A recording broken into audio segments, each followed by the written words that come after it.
restore some of a dead battery's energy by lowering its temperature. That's why some people put batteries in the freezer or the refrigerator. It doesn't actually restore it. Let's remove the battery from the ladle. The battery is definitely frozen. I hope it'll make the tape recorder run now. Same concept as superconductivity. Electrons flow easier. Voila! I hope the recorder will work now.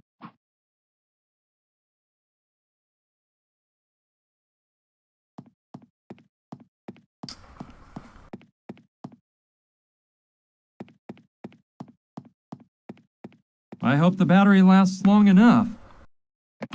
Please state your name for the voice identification system. Dr. Susan Oliva. Identification verified. Good evening, Dr. Oliva. Please remember that the chamber will automatically close in 30 seconds. Really? It worked! I shouldn't do this, but I've already had to do so many other crazy things tonight. That's right. I hope nothing serious happens to it once it's outside the thermal chamber. You mean like accidentally lose its ruby? You know, because I think we need... You'll never get the ruby out with your fingers. It's wedged in really tight.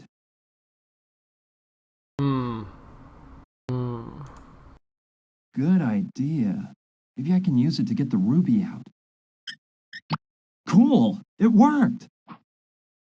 Woohoo! We can use that ruby on the laser now. So yeah, the battery will still die. Where was that laser at?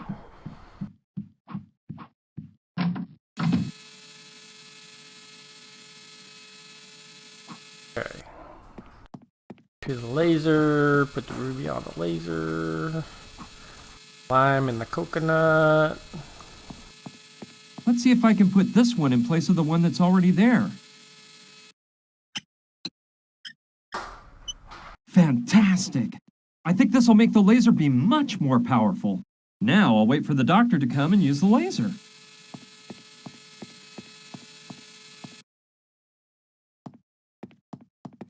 Looks like she's got a corn cob up her butt.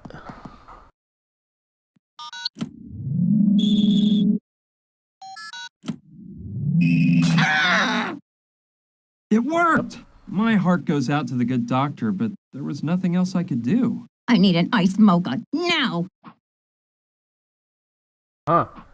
Well, that's going to be coming out of your paycheck.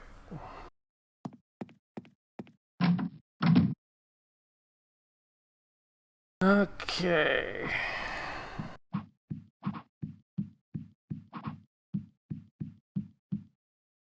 We need to get Willie to get us some coffee.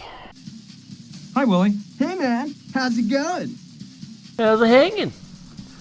About that business of yours? Yeah, what about it? What was the name of that factory you represent? What factory? Oh, yeah, it's called, Lab-O-Matic. Yeah, that's it, Lab-O-Matic. Cool name, huh? That's a lot better than Big Wanker Incorporated. Well, how do you find time to do your work here at the museum and hold this position as a representative? I'm glad you asked me that. Look, there's one word that sums up my whole mess of a life. Professionalism. Get it, guy? That's just the way it has to be. I'm telling you, I'm a professional, and I know how to deal with all the little tasks life has given me without neglecting any of them. I'm a professional, man. A professional. I wonder if he's a professional. Professional what? Look, I'm not sure yet, but I might be needing a specific lab tool. Did you get it for me? Sure thing. I'll get you the goods cheap, but always high-quality stuff, of course. When you know what you want, just let me know. I'll ask the guys down at the factory to see if we got the goods. If so, you'll have it here in a flash. But we only take cash. I noticed the coffee machine upstairs is out of coffee. Yeah, it went dry this afternoon. When are you going to refill it? Listen, man, don't be so demanding. Yesterday, I put the last package left in the storeroom. so I can't do anything about it right now. Well, I could sure use a cup of joe. Isn't there anything you can do to get it to make just one more cup? Just one more cup? Of course. You can go up to it and softly whisper, "Nice little machine. Couldn't you serve me one more cup of coffee, please?" I'm telling you, no. If it's out of coffee, it's out of coffee. And there's nothing more to it. It's all that crazy Dr. Oliva's fault. She is one sick lunatic. She must put away 20 ice mochas a day. No wonder she's so edgy all the time, the old bat. What can you tell me about Dr. Oliva? That crazy doc? She's a hysterical pain in the butt. She's one bitter obsession piece about her work. You can tell I don't like her, huh? She's always breathing down my neck over something or other. And besides that, she's damn ugly. Your little friend Clive? Now there's one cool guy. And I'm not just saying it because you're gonna repeat it to him. I don't kiss up to nobody. Yeah. This Mayan art exhibition is a pretty big deal, isn't it? Hell yeah, totally, dude. What gripes me most is that it's opening in 3 days, and that dustbag, Dr. Oliva, is putting in overtime here day and night to get all the stuff ready for this mess. I don't feel sorry for that old bag, you hear? She can take a hike for all I care. But I'd feel much more relaxed if she'd be less of a fixer and a fixture. Know what I'm saying? I don't want to take up any more of your time, Willie. See you later. See ya.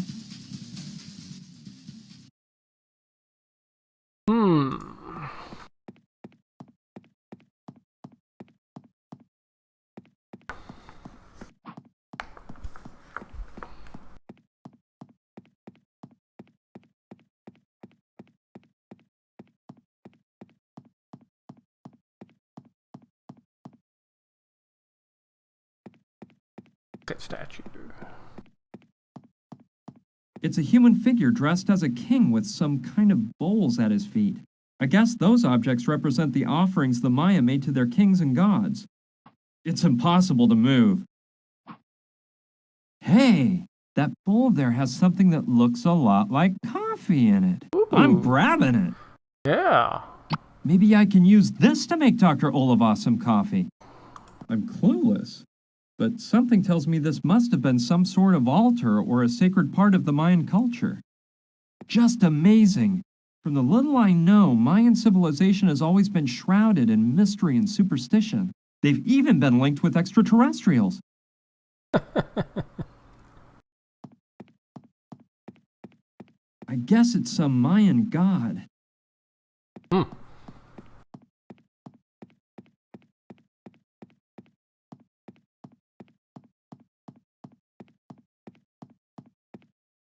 Okay. Coffee beans.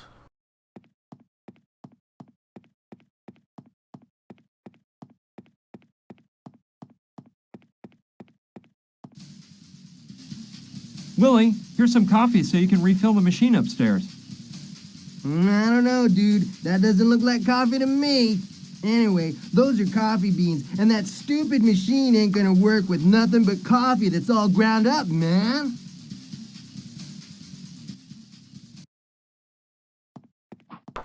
We need a grinder of some sort.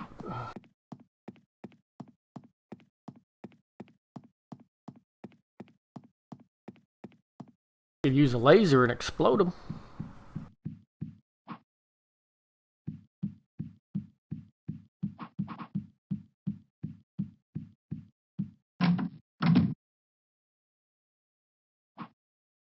Brings back memories of Dr. Saidow, my dentist.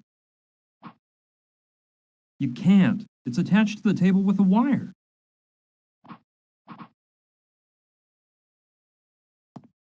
I might be able to use the lathe to grind the coffee beans. Like a blender. It worked like magic. Now this coffee-like stuff has been ground.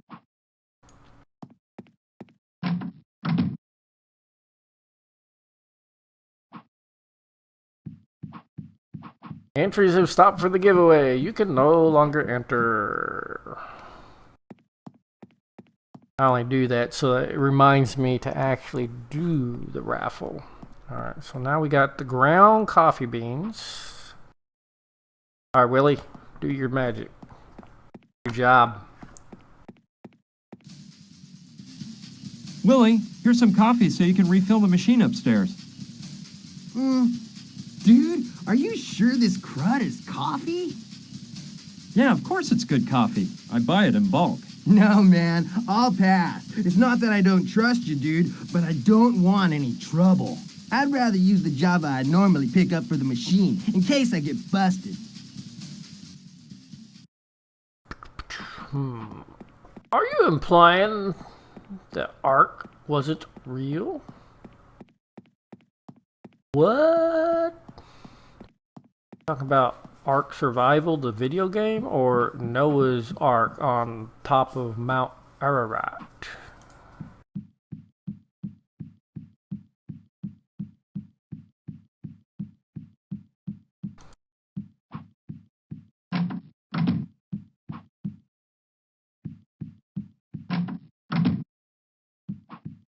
There's something inside.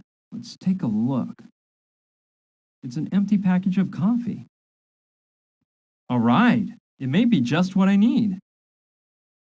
All It's right. empty, but I can still smell coffee. Okay, start pouring. Phew, that was just the right amount. Now it looks like a brand new package of coffee. Woohoo!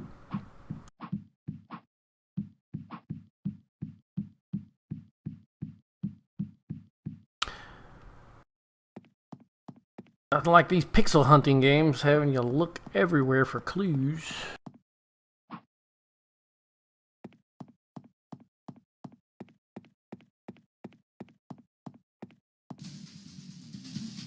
Willie, here's some coffee so you can refill the machine upstairs. Dude, this is the brand I always use. I know, right? Yeah, baby, this is right on time. See? Now I don't have to go out tomorrow and buy some. I'm gonna go fill up that junky coffee machine right away. Why does he have to buy it?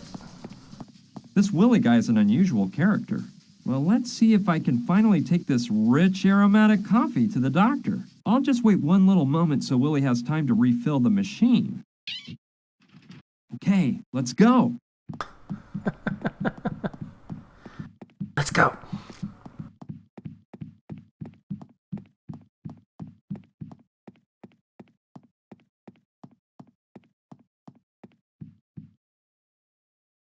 A red light.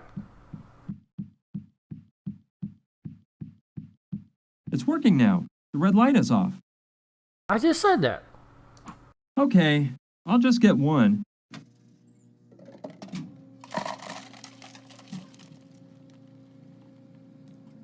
I hope it's nice and strong. I have to give it to Susan as soon as I can so she'll keep working. Okay, but I thought she wanted iced mocha. See if it works.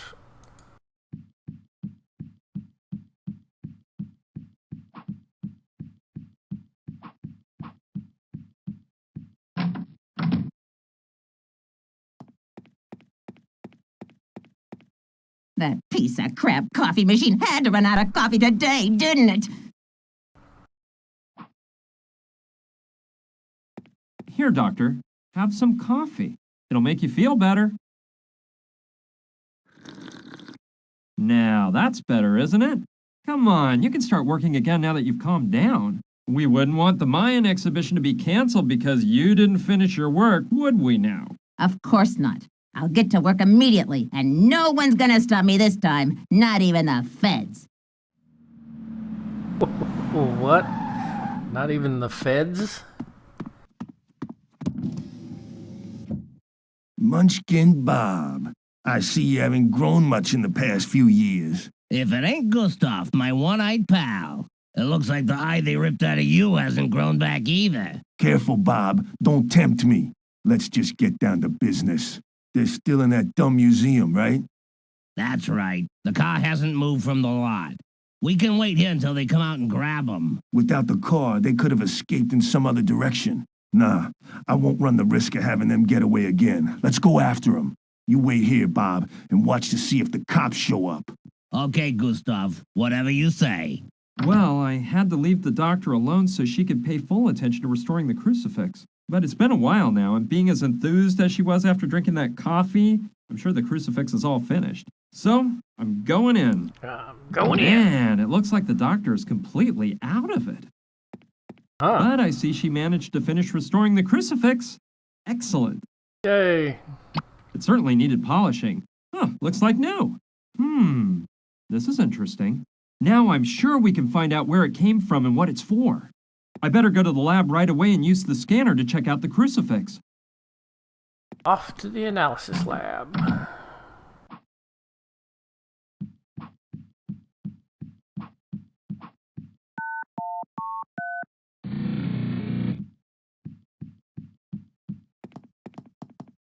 Dude, what a weird night. Are you guys friends of Clive's too? First came that hot babe with Brian the Dweeb man, who I have nothing against, of course. He may be a nerd, but he's a nice guy. And now you guys, man. By the way, what are those get-ups you're wearing, man? I knew it. There goes his business. And you know what? It's about time I found out what that is. Let's see if I can figure out how to work the fancy scanner.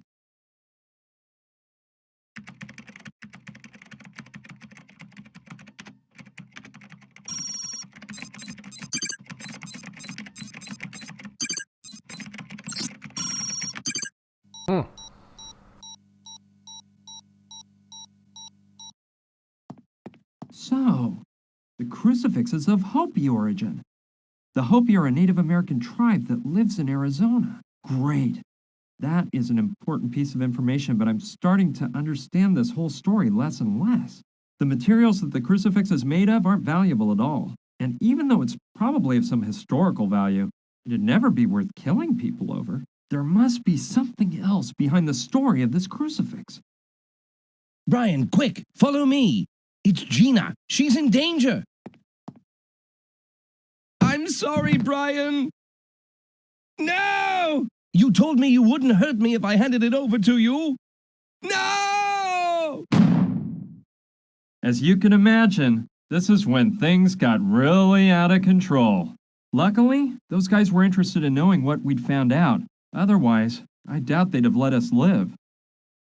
Of course, that blow to the head knocked me out, and I didn't know what was going on for quite a while. When I came to, I realized that we were flying in a helicopter. My head ached and pounded, and when Gina told me what happened to Clive, well, I felt absolutely awful to know they'd done away with him. I couldn't stop thinking that if I hadn't gone to the museum that night, he'd still be alive. I did my best to get over it, and decided that feeling sorry for him would get us nowhere. The sad truth was that I'd have the same fate as Clive if I didn't come up with a plan. The instinct for survival and a desire for revenge took over my thoughts, and I totally forgot about Clive. A bit later, the helicopter began to descend. I could see we were landing in a desert area in the middle of what looked like an old oil field. We were taken out of the helicopter and put inside of an old cabin. It was pretty obvious they were mainly interested in Gina. As soon as we got in the cabin, they tied her to a chair and started to beat the living daylights out of me. They put me to sleep once again with a well-aimed pistol whip at the back of my neck. When I woke up, I was all turned around and I thought my head was going to explode. Once again, plot holes.